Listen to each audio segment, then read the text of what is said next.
Let's have a reminder then of Keir Starmer speaking this morning on this issue of the fiscal shortfall. Who knew what and when? Mr Starmer cobbled together a press conference and told us this. We had already made commitments, which I think I've expressed to you and many others many times over, that we were going to protect our public services, particularly NHS, to cut borrowing costs and to bear down on the cost of living. So we had on the one hand £16 billion less than we might otherwise have had. We had clear commitments that we'd made throughout the process as to what it was we were going to achieve. Therefore, against that backdrop, it was inevitable that we would always have to raise revenue. So there's no misleading there. There's no misleading there. Susan Hall, Assembly Member for the Conservative Group in London. Good afternoon to you. Hello, Ian. I mean, in a way, I guess we didn't really need to ask you on today because Keir Starmer's just clarified it all. Nothing to see here. Everything's fine. So you can go and have a cup of tea now, Susan.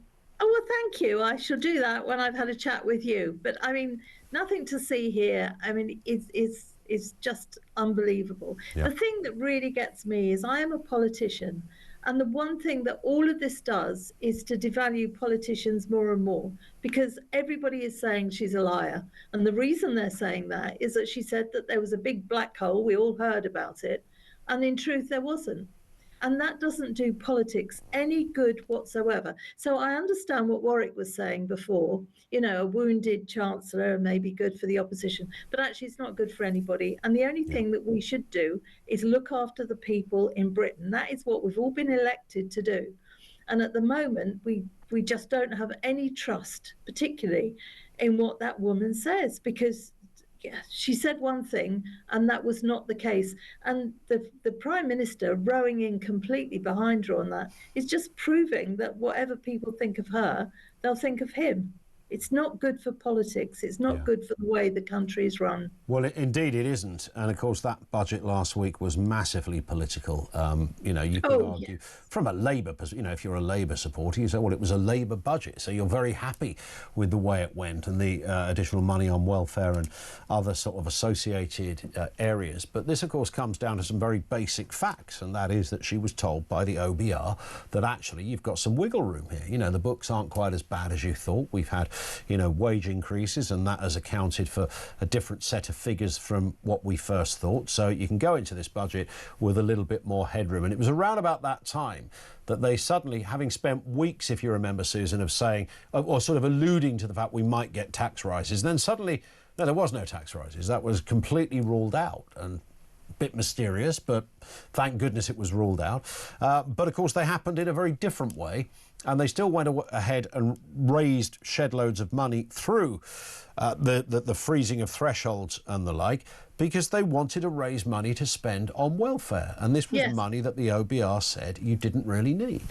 Yeah, but you see, you said right at the beginning of that, Labour supporters will be happy with this. That is assuming that Labour supporters don't know how the economy works. And I know lots of Labour people, and they do know. And they were quite pleased before the election to hear that they were going for growth, because anybody who understands the economy knows it's the way forward. It's the way to get everybody out of poverty or whatever else. And there is nothing that she did in her first budget. In fact, to put national insurance up on employers was the most ridiculous thing anybody has ever heard. And this budget, yes, it will affect a certain proportion of their voters, but their voters, I mean, they're supposed to be for the working people, which, by the way, Labour certainly aren't anymore.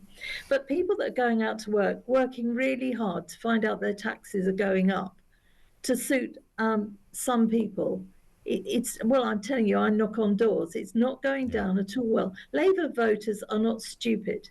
Actually, I think they'll vote with their feet now, because knocking on doors, people are so upset by this particular government. But there's no question, both the Chancellor and this Prime Minister have got to go for the sake of the country. Well, maybe Jeremy Corbyn and Sultana are I mean, after their weekend of absolute doom, I don't know where you go if you're a lefty anymore. Do you go in that direction or that direction? What do you do? I think you have to sit and look at the finances and think, no, I should veer to the right. Yeah. And the Conservatives are there with open arms waiting for them. There it is, Susan. Thank you. Susan Hall, Assembly Member